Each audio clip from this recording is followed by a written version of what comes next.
Aita for refusing to pay my siblings' tuition after my mom kicked me out. To begin, my mother had me when she was 21 years old, and my biological father was never around. From the time I was little, she told me he never wanted children. And since they were only together for a few months when she became pregnant, she gave him the option to leave the relationship, which he accepted without hesitation. According to her, the separation was bitter, so she decided not to ask for child support, and he didn't offer it either. It was a convenient agreement for both. Fortunately, my grandparents were always very present and helped my mother move forward with her life. Thanks to them, she was able to finish her studies and get a job. During my childhood, she had a few relationships, but no one really stayed. Until when I was about 9 years old, she started dating Carlos. He was a CO worker of hers, and they dated for about 3 years before getting married.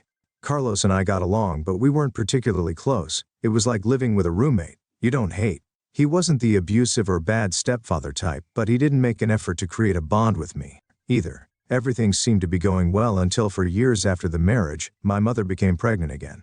This time with twins. Everyone was very excited, including me. Looking back, I should have realized what was coming. I was so focused on believing that my mother would always be there for me, no matter what, that I ignored the signs. She had gone through a lot of difficulties raising me alone, so it didn't make sense to think she would abandon me after so much effort. Right? However, shortly after the twins were born, the relationship between my mother and me began to change. She became more distant and seemed increasingly irritated by my presence. I thought it was temporary, perhaps caused by the exhaustion of caring for babies, so I decided to give her space. Despite that, I still tried to help whenever I could, but she treated me like I was a nuisance. The bomb dropped 6 months after the twins were born. I was called in for a serious conversation and told that now that they had 2 small children to care for, couldn't continue keeping me in the house.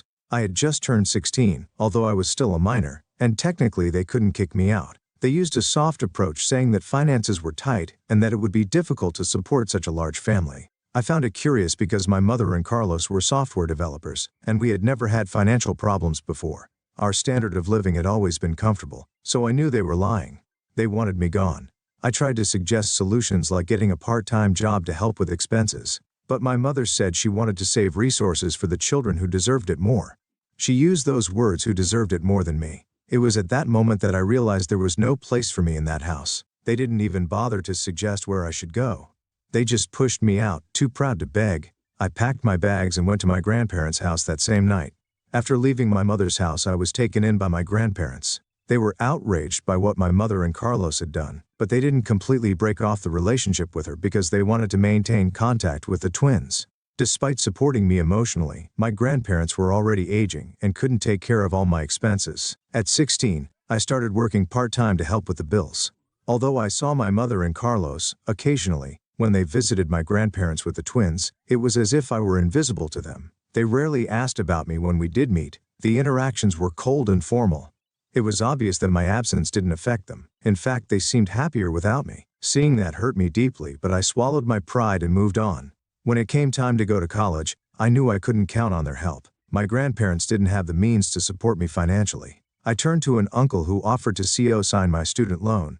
My mother and Carlos refused, claiming the same reason as always. They wanted to save resources for the twins. Still, I managed to get into college. I had to work while studying to cover expenses and avoid accumulating debt. It wasn't easy, but somehow I managed to balance work and studies. During that time, I had no contact with my mother, not even at my graduation, where only my grandparents were present to congratulate me. My mother didn't even bother to send me a message. After graduating, I started working immediately, but life wasn't easy. My starting salary barely covered rent, bills, and food. Still, I managed to start paying off my student loans. Every penny counted. There was no money left over for luxuries or emergencies, but I never asked anyone for anything I had learned to manage on my own, even if it meant sacrificing my health and comfort. The first few years were tough, but over time I began to build my career. I worked hard, accepted difficult tasks, and dedicated myself more than anyone else in the office. Finally, all that effort began to pay off after years of struggle. I was promoted to a management position in my company. It was a huge accomplishment, something I never imagined achieving so early in my life. I decided to keep my promotion a secret, telling only a few close people, including the uncle who had co-signed my loan. I wanted to thank him for believing in me and helping me when no one else was willing. Unfortunately, that was the turning point. During a family gathering, he mentioned my promotion to my mother. He thought he was doing something good, but it ended up creating a disaster. A few weeks later, my mother and Carlos showed up at my door unannounced. I had blocked my mother on all social media and even changed my phone number to avoid any contact with her. I never imagined she would show up in person. When I opened the door, I was surprised to see them there, but I naively let them in for a moment, thought maybe they were there to apologize or try to mend the past. How wrong I was. As soon as they sat down, they started talking about my promotion and how proud they were of me. Sounded so fake, after years of showing not the slightest interest in my life.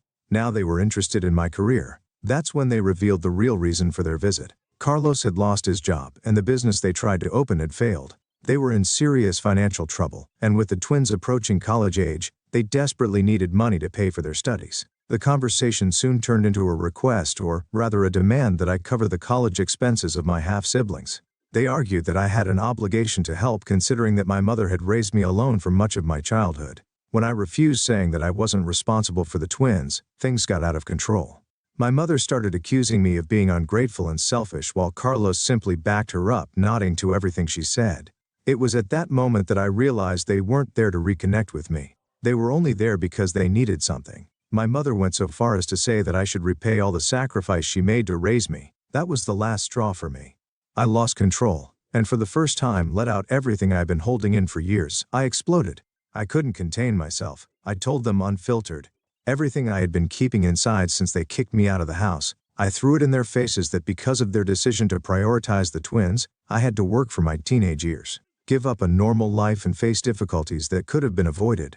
If my mother and Carlos had acted like the responsible parents they now pretended to be, I reminded my mother that while I was struggling to survive, she and Carlos were spending the saved money on trips and luxurious gifts for the twins as if they wanted to erase my existence. I asked them how they had the nerve to show up at my house and ask me for something after having completely ignored me for years. It was as if all the pain I had carried exploded into words I didn't even know I carried inside. My mother tried to turn the situation around, saying that I was being dramatic and that she had always done her best for everyone. That's when she said something that left me incredulous. "You should be grateful that I raised you alone for so long. I sacrificed everything for you, and I only asked for one thing in return. And you can't even do that for me." That was like getting slapped in the face. I tried to stay calm, but it was impossible. I looked at her and said with all the clarity I could muster, "You didn't do that for me. You raised me because it was your obligation as a mother. That wasn't a favor. It was the least you could do." Carlos, who had been quiet up until that, decided to intervene. He started talking about how things had become difficult for them, and how I now, with a comfortable life, could easily help. He even tried to make me feel guilty, saying that if I didn't help, I would be harming the twins' future. That's when I understood for them. I was never a person. I was just a disposable resource, someone they could use when they needed to. I interrupted him mid-sentence. "If you can't afford the twins' college, use the money you saved when you kicked me out of the house. Remember all that sacrifice you made to prioritize the children who deserved it more. Now is the time to reap the benefits of that decision." My mother completely lost her composure. She started yelling, saying that I was ungrateful, selfish, and worthless. She said she expected more from me, especially after everything she did for me. Irony was almost comical. She still had the nerve to act as if she were the victim. I politely asked them to leave my house. My mother kept insisting that I should help. She started raising her voice, saying that I was wasting the opportunity to be a good person. When I saw that they weren't going to leave on their own, I lost my patience and threatened to call the police. That finally made them get up and leave, but not before hearing my mother say, "You're making the biggest mistake of your life. You'll regret turning your back on your family." When they closed the door, I felt a mixture of relief and exhaustion. Years of resentment and pain had surfaced, but I knew they wouldn't give up so easily. And I was right. A few days later, my mother started sending me endless emails detailing everything she had done for me throughout my life. Each email seemed like a desperate attempt to manipulate me emotionally. It was as if she was trying to convince me that I had an eternal debt to her. At first I ignored them, deleting the emails without even reading them. But after a few days I decided to respond to one of them. I wrote exactly what I thought. "You did nothing for me beyond what was your obligation as a mother. I'm not going to feel guilty about your decisions. You made your own choices. When you kicked me out of the house, I owe you nothing." As expected, my response was not well received. My mother replied by calling me ungrateful and saying that I had no idea how much she had sacrificed for me. So I blocked her email. She tried to create another account, but I did the same. I repeated the process until I realized I needed a more definitive solution. Meanwhile, my grandparents tried to intervene, talking to my mother and telling her she was wrong. As always, she refused to listen. They also supported me, saying they completely understood my decision not to help, that they would do everything possible to keep my mother away from me. That was comforting, but I knew the battle was far from over. A few days after I blocked my mother's emails, I thought things would finally calm down, but no, she was just getting started. One day while I was at home, I received a call from the office. It was the receptionist informing me that my mother had shown up at the office demanding to speak with me. I was in shock. Not only had she shown up at my work, but she was causing a scene, refusing to leave. I spoke with the receptionist and asked her to tell my mother that I wasn't there, which was true that day, as I had taken the day off because I wasn't feeling well. When the receptionist put my mother on the phone, I tried to stay calm, but I made it clear that if she continued with that behavior, I would not hesitate to take legal action. I told her I was ready to sue her for invasion of privacy and even harassment, if necessary. My mother seemed to hesitate for a moment but soon returned to her manipulative speech, saying that I was exaggerating and that a mother has the right to see her daughter. I replied that she had no right over me, especially after all the years of neglect and abandonment. She tried to counterattack, saying that she was only there because she wanted to talk and resolve things, but it was obvious that she had ulterior motives. Finally, after much insistence, she left my work. That episode left me on alert. I talked to some close colleagues and even my boss, briefly explaining the situation. Fortunately, everyone was very understanding and said they would do their best to protect me if something similar happened again. Still, I knew I needed to do something more concrete to prevent this type of behavior. I decided to consult a lawyer to understand my options. I wasn't sure if what she was doing was sufficient grounds for a restraining order, but I wanted to explore all possibilities. The lawyer explained that although there had been no direct threats up to that point, her behavior could be considered harassment if it continued. He recommended that I start documenting everything from the emails to the unexpected visits. Apparently, my mother realized that showing up at my work wasn't going to work, so she decided to try something even bolder. A few days later, when I came home from work, there she was standing in front of my door. Before I could say anything, she started yelling, saying that I was an ungrateful daughter and that I was destroying the family. I tried to ignore her and walk past. Suddenly she launched at me. It was so fast that I could barely react. My mother pushed me, knocking me to the ground while yelling things like, "You owe me and you ruined my life." I was absolutely shocked. This was the same woman I called mother. Luckily, my neighbors heard the commotion and came running out. One of them managed to pull my mother away from me, while another called the police. I, still shaking, took my phone to record what was happening, in case I needed proof. My mother was out of control, screaming and trying to break free, while blaming me and the world for all the difficulties she faced. When the police arrived, I explained the situation and decided without hesitation to file a complaint against her. My mother was taken away by the officers, and that's when I realized how far she had gone. It was no longer just about asking for help for the twins. She was so consumed by anger and resentment that she seemed incapable of seeing how irrational she was being. After that, I spoke with my lawyer again, who helped me apply for a restraining order against her. Fortunately, I was able to present enough evidence, and the fact that she had physically attacked me made everything even easier to prove. Meanwhile, I learned through my grandparents, Carlos and the twins had left their house. It seems that even he realized that the situation was completely out of control. Carlos apparently tried to reason with my mother after getting her out of the police station, making it clear that he no longer wanted to be part of that chaos, mainly for the sake of the twins. According to my grandparents, he went to his own parents' house with the children and said he wouldn't return until my mother got her head straight. My mother, of course, didn't take it. She started blaming everyone around her, including her own parents, for her situation. My grandparents, who always tried to maintain minimal contact with her for the twins, were starting to lose their patience. They told me that despite everything, they were willing to cut ties with her if she continued with that behavior. Despite all this, I finally felt like I was regaining control with the restraining order in place and the support of my neighbors and friends. I knew I was protected. But at the same time, it was sad to see how far my mother had gone, and how the relationship between us had been completely destroyed. After getting the restraining order, I thought my mother would finally back off.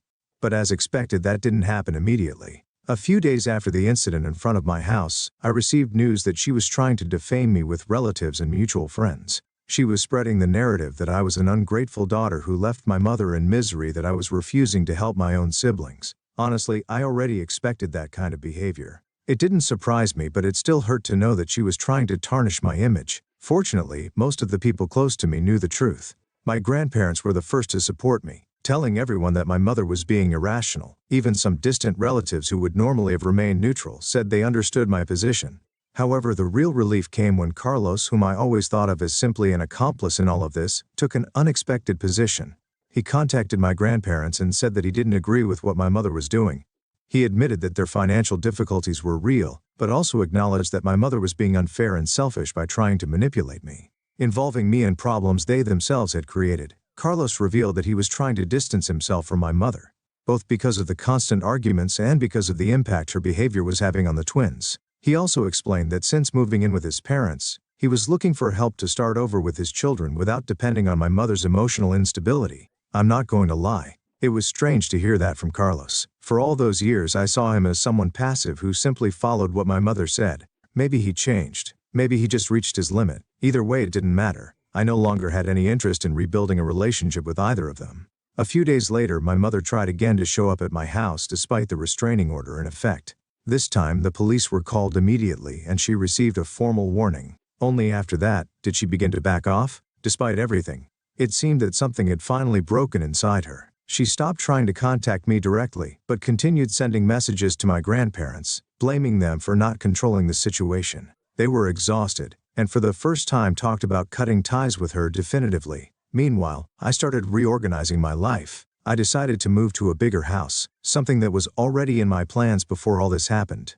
The moving process helped me clear my mind and finally feel in control of the situation. My lawyer also guided me on how to protect my new residence to prevent my mother from having any kind of access. It was a new beginning, and I wanted to do everything right this time. Although it was a relief to see my mother start to back off, it was also sad, not for the lost relationship that was already dead years ago, but for the realization that she never really cared about me. From the moment she chose to kick me out of the house to prioritize the twins, it was clear that I was just an obligation to her. Now, seeing how far she was willing to go to try to manipulate and extort me was an emotional weight I didn't expect to carry. Today I finally feel like I found closure. I no longer expect an apology, nor do I have any hope of reconciliation. I have accepted that my mother is who she is, and that the best thing for my mental health is to keep my distance. The twins unfortunately are also part of that past that I prefer to leave behind. I don't see them as guilty, but I am not responsible for them, and I never will be. My grandparents, who have always been on my side, remain my greatest support.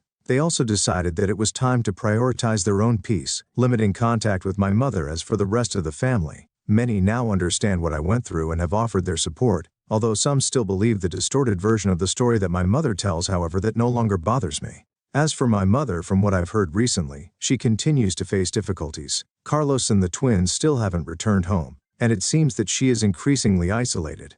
I know that many people would expect me to feel guilty, but honestly I don't. She made her decisions, and now she is facing the consequences of them. I, on the other hand, have moved on, and am living a life that I built on my own without anyone's help.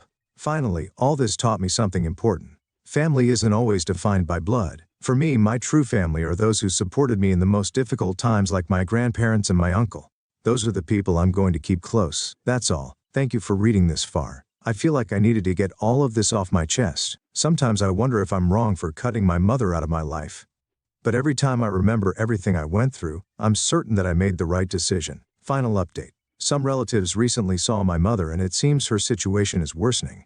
She still tries to blame me, but no one else seems willing to listen to her. For my part, I am ready to leave this story in the past and focus on my future. If you liked it, don't forget to leave a comment and support the channel by subscribing. See you in the next story.